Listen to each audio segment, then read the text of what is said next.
Psychology of people who prefer solitude, you've probably done this before. Plans were made days in advance. Messages were exchanged.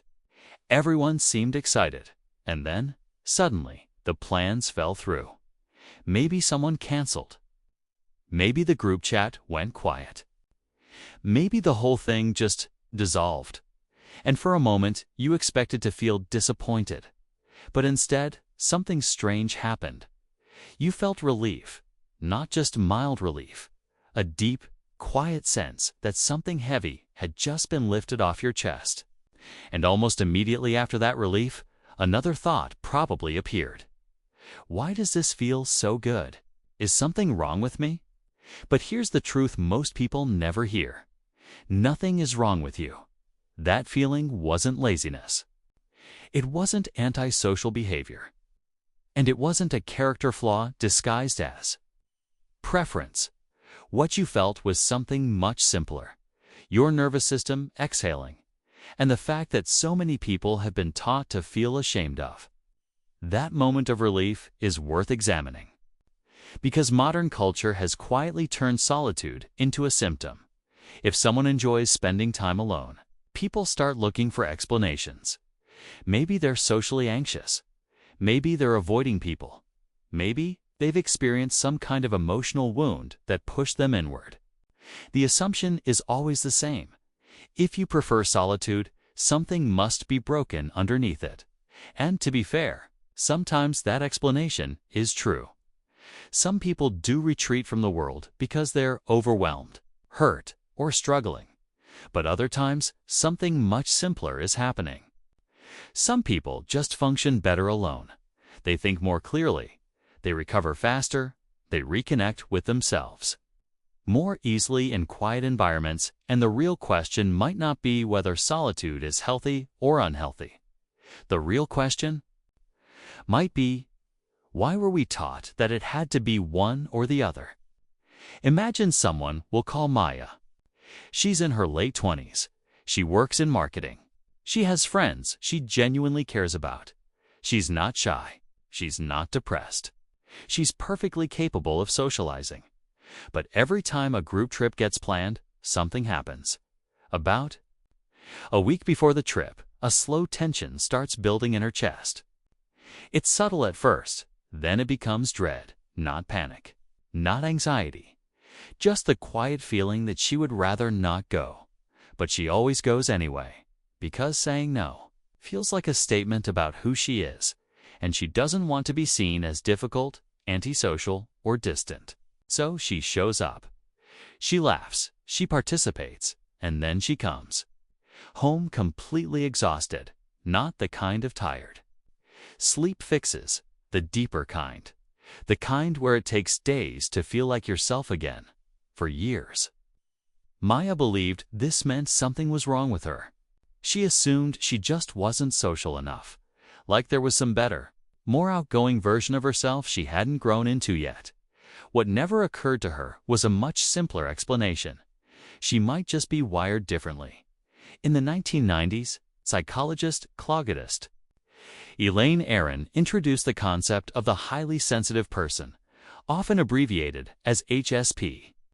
Her research suggested that roughly 15 to 20% of people have nervous systems that process sensory and emotional information more deeply than the average person, not more dramatically, not more emotionally, but more deeply.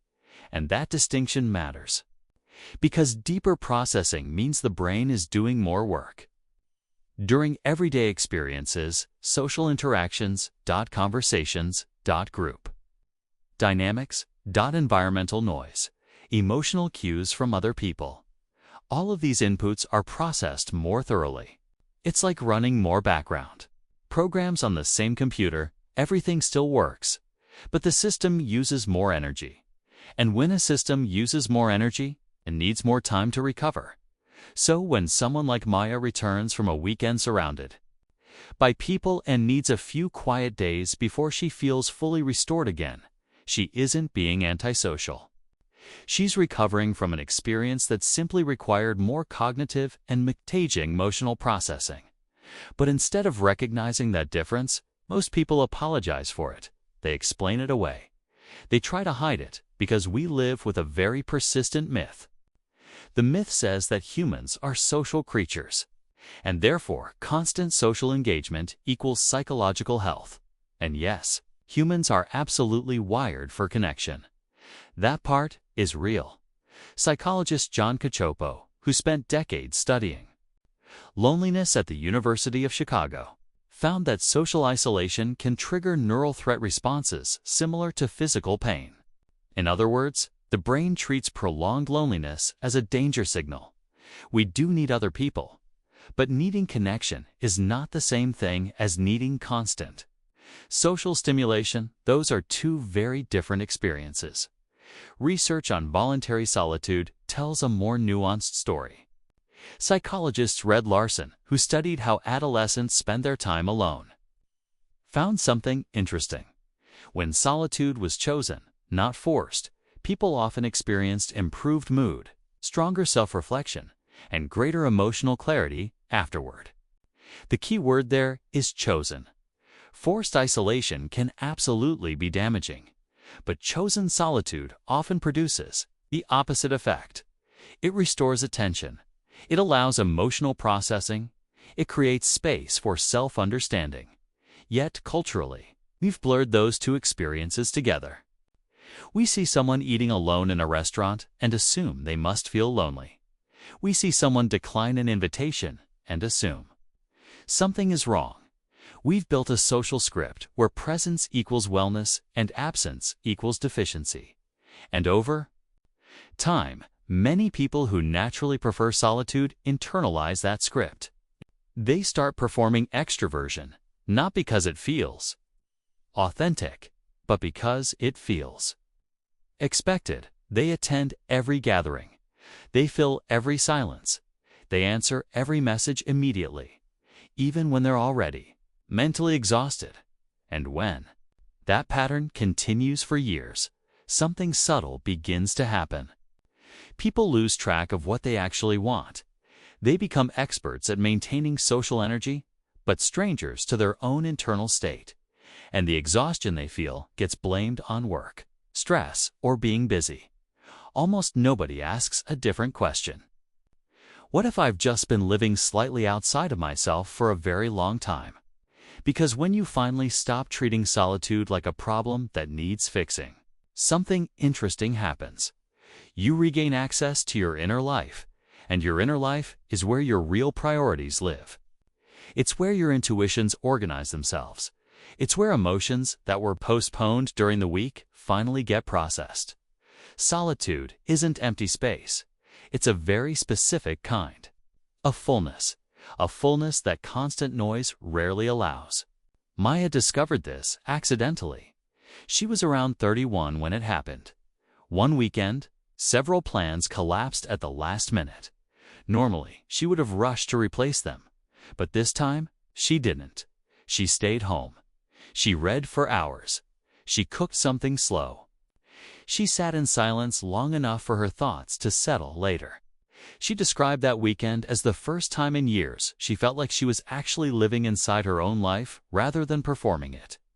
People who are comfortable being alone often develop something that's becoming increasingly rare: cognitive independence. They tend to know what they think before the room influences them. They're more comfortable disagreeing, not because they're confrontational, but because they've already had the conversation with themselves first. They've examined their own beliefs in quiet, and that internal clarity travels with them when they re-enter social spaces. But it's important not to romanticize solitude too much, because solitude can also become something else, a hiding place. Sometimes being alone isn't about restoration. It's about avoidance, and only the person experiencing it can truly tell the difference. Recharging solitude feels restorative. You emerge from it clearer, calmer, and more present.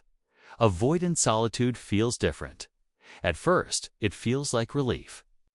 But over time, that relief flattens into numbness and disconnection. If you've ever spent an entire weekend alone and come out of it feeling vaguely worse instead of better.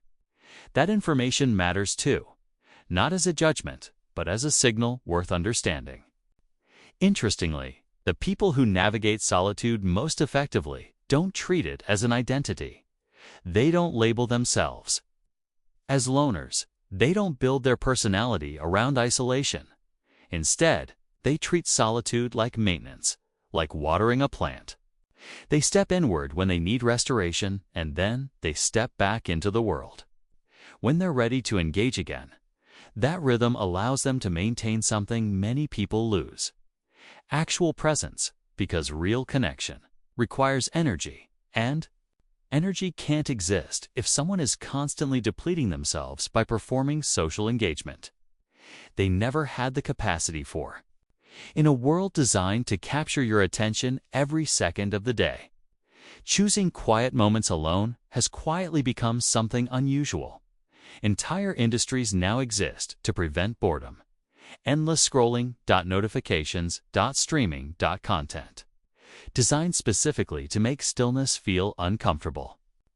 And in that environment, choosing to sit alone with your own thoughts without distraction is almost countercultural. So if you've ever felt that strange relief when plans got canceled, you've always felt slightly more like yourself in quiet environments than crowded ones. That feeling isn't a flaw or a superpower. It's simply your psychology and how your nervous system interacts with the world.